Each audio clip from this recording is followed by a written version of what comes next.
या देवी सर्वभूतेषु माँ दुर्गा रूपेण संस्थिता नमस्तस्यै नमस्तस्यै नमस्तस्यै नमो नमः। माँ भगवती का आशीर्वाद आप सभी पर सदैव बना रहे। आज नवरात्रि का तीसरा दिन है और आज श्री दुर्गा सप्तशती का चौथा अध्याय पढ़ा या सुना जाता है। और आज के इस वीडियो में आप सभी सुनने वाले हैं श्री दुर्गा सप्तशती का चौथा अध्याय। उससे पहले सुनिए अग्रला शोध का हिंदी अनुवाद। ओम नमः चंडिका। श्री मार्कंडेय कहते हैं, जयंती मंगला काली भद्र काली कपालिनी दुर्गा क्षमा शिवा धात्री स्वाहा और स्वधा, इन नामों से प्रसिद्ध जगदम्बिके आपको मेरा नमस्कार है।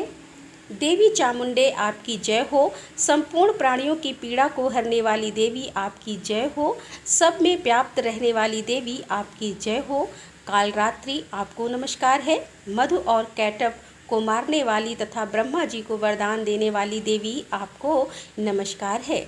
आप मुझे रूप दो, जय दो, यश दो और काम क्रोध आदि शत्रुओं का नाश करो। महिषासुर का नाश करने वाली तथा भक्तों को सुख देने वाली देवी आपको नमस्कार है। आप रूप दो, जय दो, यश दो और काम क्रोध आदि शत्रुओं का नाश करो। रक्त बीज का वध और चंड मुंड का विनाश करने वाली देवी आप रूप दो, जय दो, यश दो और काम क्रोध आदि शत्रुओं का नाश करो। शुंभ और निशुंभ तथा ध्रुमलोचन का मर्दन करने वाली देवी आप रूप दो, जय दो, यश दो और काम क्रोध आदि शत्रुओं का नाश करो। सबके द्वारा बंधित युगल चरणों वाली तथा संपूर्ण सौभाग्य प्रदान करने वाली देवी आप रूप दो, जय दो, यश दो और काम क्रोध आदि शत्रुओं का नाश करो। देवी आपके रूप और चरित्र अचित्त है। आप समस्त शत्रुओं का नाश करने वाली हो। रूप दो, जय दो, यश दो और काम क्रोध आदि शत्रुओं का नाश करो। पापों को दूर करने वाली चंडी के जो भक्तिपूर्वक आपके चरणों में सर्वदा मस्तक झुकाते हैं, उन्हें रूप दो, जय दो, यश दो और उनके काम क्रोध आदि शत्रुओं का नाश करो। रोगों का नाश करने वाली चंडी के जो भक्तिपूर्वक आपकी स्तुति करते हैं, उन्हें रूप दो, जय दो, यश दो और काम क्रोध आदि शत्रुओं का नाश करो। चंडी के इस संसार में जो भक्तिपूर्वक आपकी पूजा करते हैं, उन्हें रूप दो, जय दो, यश दो और उनके काम क्रोध आदि शत्रुओं का नाश करो। मुझे सौभाग्य और आरोग्य दो, परम सुख दो। रूप दो, जय दो, यश दो और मेरे काम क्रोध आदि शत्रुओं का नाश करो। जो मुझसे द्वेष रखते हैं, उनका नाश और मेरे बल की वृद्धि करो। रूप दो, जय दो, यश दो और मेरे काम क्रोध आदि शत्रुओं का नाश करो। देवी मेरा कल्याण करो, मुझे उत्तम संपत्ति प्रदान करो। मुझे रूप दो, जय दो, यश दो और मेरे काम क्रोध आदि शत्रुओं का नाश करो। अंबिके देवता और असुर दोनों ही अपने माथे के मुकुट की मड़ियों को आपके चरणों पर घिसते रहते हैं। आप मुझे रूप दो, जय दो, यश दो और काम क्रोध आदि शत्रुओं का नाश करो। आप अपने भक्तजन को विद्वान, यशस्वी और लक्ष्मीवान बनाओ तथा रूप दो, जय दो, यश दो और उसके काम क्रोध आदि शत्रुओं का नाश करो। प्रचंड दैत्यों के तर्प का दलन करने वाली डिके, मुझे शरणागत को रूप दो, जय दो, यश दो और मेरे काम क्रोध आदि शत्रुओं का नाश करो। चतुर्मुख ब्रह्मा जी के द्वारा प्रशंसक चार भुजाधारिणी परमेश्वरी आप रूप दो, जय दो, यश दो और काम क्रोध आदि शत्रुओं का नाश करो। देवी अंबिके भगवान विष्णु नित्य निरंतर भक्तिपूर्वक आपकी स्तुति करते रहते हैं। आप रूप दो, यश दो और काम क्रोध आदि शत्रुओं का नाश करो। हिमालय कन्या पार्वती के पति महादेव जी के द्वारा प्रशंसक होने वाली परमेश्वरी आप रूप दो, जय दो, यश दो और काम क्रोध आदि शत्रुओं का नाश करो। सच्ची पति इंद्र के द्वारा सदाओं से पूजित होने वाली परमेश्वरी आप रूप दो, जय दो, यश दो और काम क्रोध आदि शत्रुओं का नाश करो।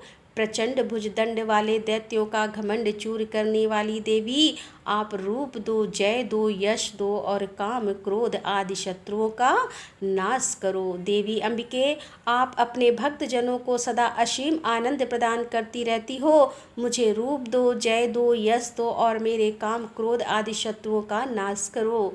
मन की इच्छा के अनुसार चलने वाली मनोहर पत्नी प्रदान करो, जो दुर्गम संसार सागर से तारने वाली तथा उत्तम कुल में उत्पन्न हुई हो। जो मनुष्य इस स्रोत का पाठ करके सप्त सती रूपी महाश्रोत का पाठ करता है, वह सप्त सती की जय संख्या से मिलने वाले श्रेष्ठ फल को प्राप्त होता है। साथ ही वह प्रचुर संपत्ति भी प्राप्त कर लेता है। श्री अगला स्तोत्र पाठ समाप्त। अब सुनिए दुर्गा सप्तशती का चौथा अध्याय, जिसमें इंद्र आदि देवताओं द्वारा देवी की स्तुति का वर्णन किया गया है। अध्याय शुरू करने से पहले हम सब मिलकर माँ जगदम्बा का ध्यान करें। सिद्धि की इच्छा रखने वाले पुरुष जिनकी सेवा करते हैं तथा देवता जिन्हें सब ओर से घेरे रहते हैं, उन जया नाम वाली दुर्गा देवी का ध्यान करें।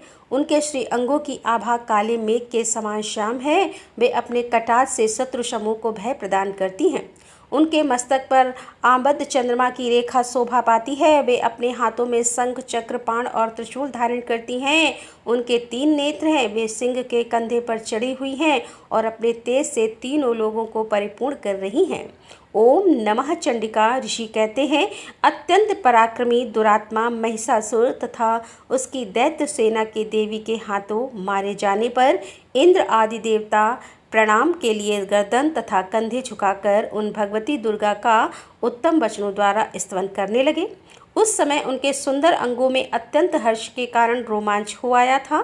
देवता बोले कि संपूर्ण देवताओं की शक्ति का समुदाय ही जिनका स्वरूप है और जिन देवी ने अपनी शक्ति से संपूर्ण जगत को व्याप्त कर रखा है, समस्त देवताओं और महर्षि को पूजनी है, उन जगदम्बा को हम भक्तिपूर्वक नमस्कार करते हैं।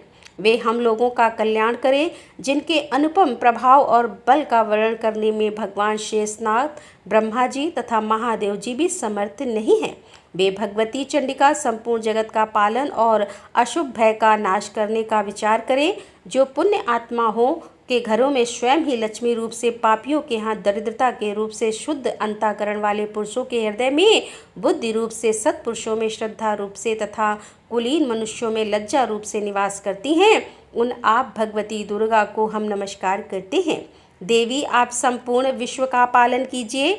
देवी आपके इस अचित रूप का, असुरों का नाश करने वाली भारी परिक्रमा का तथा समस्त भारी पराक्रम का तथा समस्त देवताओं और दैत्यों के समक्ष युद्ध में प्रकट किए हुए आपके अद्भुत चरित्रों का हम किस प्रकार वर्णन करें। आप संपूर्ण जगत की उत्पत्ति में कारण हैं। आप में सत्व गुण, रजोगुण और तमोगुण, यह तीनों गुण मौजूद हैं, तो भी दोषों के साथ आपका संसर्ग नहीं जान पड़ता। भगवान विष्णु और महादेव जी आदि देवता भी आपका पार नहीं पाते हैं।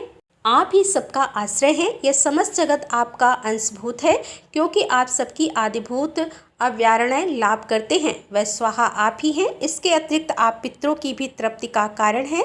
अतः सब लोग आपको स्वधा भी कहते हैं। देवी जो मोक्ष की प्राप्ति का साधन है, अचित्य महाव्रत स्वरूपा है। समस्त दोषों से रहित जितेंद्रिय तत्व को ही सार वस्तु मानने वाले और मोक्ष की अभिलाषा रखने वाले मुनि जन जिसका अभ्यास करते हैं, वह भगवती पराविद्या आप ही हैं। आप शब्द स्वरूपा हैं। अत्यंत निर्मल ऋग्वेद, यजुर्वेद तथा उद्गीत के मनोहर पदों के पाठ से युक्त सामवेद का आधार भी आप ही हैं। आप देवी त्रयी अर्थात तीनों वेद और भगवती अर्थात 6 ऐश्वर्य से युक्त हैं। इस विश्व की उत्पत्ति और पालन के लिए आप ही वार्ता अर्थात खेती और आजीविका के रूप में प्रकट हुई हैं। आप संपूर्ण जगत की घोर पीड़ा का नाश करने वाली देवी, जिससे समस्त शास्त्रों के सार का ज्ञान होता है, वह मेधा शक्ति आप ही हैं। दुर्गम भवसागर से पार उतारने वाली नौका रूप दुर्गा देवी भी आप ही हैं। आपकी कहीं भी आसक्ति नहीं है। कैटभ के शत्रु भगवान विष्णु के वक्ष स्थल में एकमात्र निवास करने वाली भगवती लक्ष्मी और भगवान चंद्रशेखर द्वारा सम्मानित गौरी देवी भी आप ही हैं। आपका मुख मंद मुस्कान से सुशोभित निर्मल पूर्ण चंद्रमा के बिंब का अनुकरण करने वाला और उत्तम स्वर्ण की मनोहर कांति से कम नहीं है, तो भी उसे देखकर महिषासुर को क्रोध हुआ और सहसा उसने उस पर प्रहार कर दिया। यह बड़े आश्चर्य की बात है। देवी वही मुख जब क्रोध से युक्त होने पर उदय काल के चंद्रमा की भांति लाल और तनी हुई बाहों के कारण विकराल हो उठा, तब उसे देखकर जो महिषासुर के प्राण तुरंत ही निकल गए। ये उससे भी बढ़कर आश्चर्य की बात है, क्योंकि क्रोध में भरे हुए यमराज को देखकर भला कौन जीवित रह सकता है। देवी आप प्रसन्न हो। परमात्मा स्वरूपा आपके प्रसन्न होने पर जगत का अभ्युदय होता है और क्रोध में भर जाने पर आप तत्काल ही कितने कुलों का सर्वनाश कर डालती हैं। यह बात अभी अनुभव में आई है, क्योंकि महिषासुर की यह विशाल सेना क्षण भर में आपके कोप से नष्ट हो गई। सदा अभुदय प्रदान करने वाली आप जिन पर प्रसन्न रहती हैं, वे ही देश में सम्मानित हैं, उन्हीं को धन और यश की प्राप्ति होती है। धर्म कभी शिथिल नहीं होता और वे ही अपने हष्ट पुष्ट स्त्री पुत्र और त्यों के साथ धन्य माने जाते हैं। देवी आपकी ही कृपा से पुण्य आत्मा पुरुष प्रतिदिन अत्यंत श्रद्धा पूर्वक सदा सब प्रकार के धर्मानुसार से स्वर्ग लोक में जाता है। इसीलिए आप तीनों लोकों में निश्चय ही मनवांछित फल देने वाली हैं। माँ दुर्गे आप स्मरण करने पर सब प्राणियों का हर लेती हैं और स्वस्थ पुरुषों द्वारा चिंतन करने पर उन्हें परम कल्याणकारी बुद्धि प्रदान करती हैं। दुख दरिद्रता और भय हरने वाली देवी आपके सिवा दूसरी कौन है, जिसका चित्त सबका उपकार करने के लिए सदा ही तैयार रहता है। हे देवी, इन राक्षसों के मारने से संसार को सुख मिले और यह राक्षस चिर काल तक नरक में रहने के लिए भले ही पाप करते रहे हों, इस समय संग्राम में मृत्यु को प्राप्त होकर स्वर्ग लोक में जाएं, निश्चय ही यह सोचकर आप शत्रुओं का वध करती हैं। आप शत्रुओं पर शस्त्रों का प्रहार क्यों करती हैं? समस्त असुरों को दृष्टिपात मात्र से ही भस्म क्यों नहीं कर देती? इसमें एक रहस्य है। यह शत्रु भी हमारे शस्त्रों में पवित्र होकर उत्तम लोकों में जाएं, इस प्रकार उनके प्रति भी आपका विचार अत्यंत उत्तम रहता है।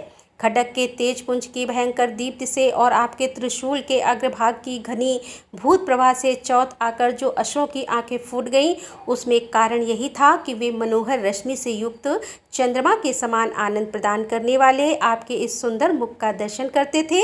देवी आपका सील दुराचार के बुरे बर्ताव को दूर करने वाला है। साथ ही यह रूप ऐसा है जो कभी चिंतन में भी नहीं आ सकता और जिसकी कभी दूसरों से तुलना भी नहीं हो सकती, तथा आपका बल पराक्रम तो उन दैत्य का भी नाश करने वाला है जो कभी देवताओं के पराक्रम को भी नष्ट कर चुके थे।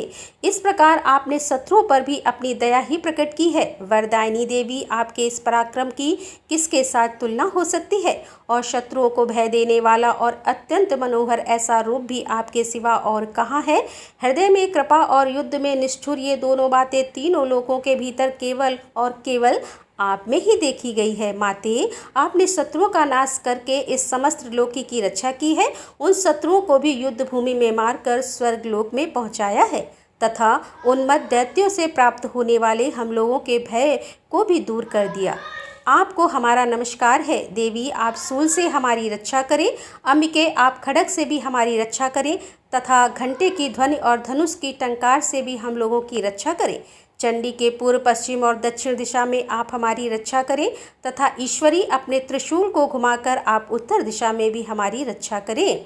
तीनों लोकों में आप जो परम सुंदर और अत्यंत भयंकर रूप विचरते रहते हैं, उनके द्वारा भी आप हमारी तथा इस भूलोक की रक्षा करें। अंबिके, आपके कर पल्लवों में शोभा पाने वाले खड्ग, शूल और गदा आदि जो जो अस्त्र हों, उन सब के द्वारा आप सब ओर से हम लोगों की रक्षा करें। ऋषि कहते हैं कि इस प्रकार जब देवताओं ने जगत माता दुर्गा की स्तुति की और नंदन वन के दिव्य पुष्पों और गंध चंदन आदि के द्वारा उनका पूजन किया, फिर सब ने मिलकर जब भक्तिपूर्वक दिव्य धूपों की सुगंध निवेदन की, तब देवी ने प्रसन्न वदन होकर प्रणाम करते हुए सब देवताओं से कहा। देवी बोली, देवताओं, तुम सब लोग मुझसे जिस वस्तु की अभिलाषा रखते हो उसे मांगो। तथा तब देवतागण बोले, भगवती ने हमारी सब इच्छा पूर्ण कर दी है, अब कुछ भी बाकी नहीं है, क्योंकि हमारा यह शत्रु महिषासुर मारा गया है। महेश्वरी, इतने पर भी यदि आप हमें और वर देना चाहती हैं तो जब जब हम आपका स्मरण करें तब तब आप दर्शन देकर हम लोगों के महान संकट को दूर कर दिया करें। और प्रसन्न मुखी अंबिके, जो मनुष्य इन स्रोत द्वारा आपकी स्तुति करे, उसे वित्त समृद्धि वैभव देने के साथ साथ उसकी धन और स्त्री आदि संपत्ति को भी बढ़ाने के लिए आप सदा हम पर प्रसन्न रहे। मार्कंडेय ऋषि कहते हैं कि हे राजन, देवताओं ने जब अपने तथा जगत के कल्याण के लिए भद्रकाली देवी को इस प्रकार प्रसन्न किया, तब वे तथास्तु कहकर वहीं अंतर्ध्यान हो गई। भूपाल, इस प्रकार पूर्व काल में तीनों लोकों का हित चाहने वाली देवी जिस प्रकार देवताओं के शरीर से प्रकट हुई थी, वह सब कथा मैंने कह सुनाई। अब पुनः देवताओं का उपकार करने वाली वे देवी दुष्ट दैत्यों तथा शुम्भ निशुम्भ का वध करने और सब लोगों की रक्षा करने के लिए गौरी देवी के शरीर से जिस प्रकार प्रकट हुई थी वह सब प्रसंग मेरे मुँह से सुनो, मैं उसका तुमसे यथावत वर्णन करता हूँ। जय माता दी दोस्तों। इस प्रकार श्री मार्कंडेय पुराण में श्रावण मनवंतर की कथा के अंतर्गत देवी महात्म्य में शंकरा स्तुति नामक चौथा अध्याय पूर्ण हुआ। इसके आगे के अध्याय आप सभी कल की वीडियो में जरूर सुनिए। जय माता दी।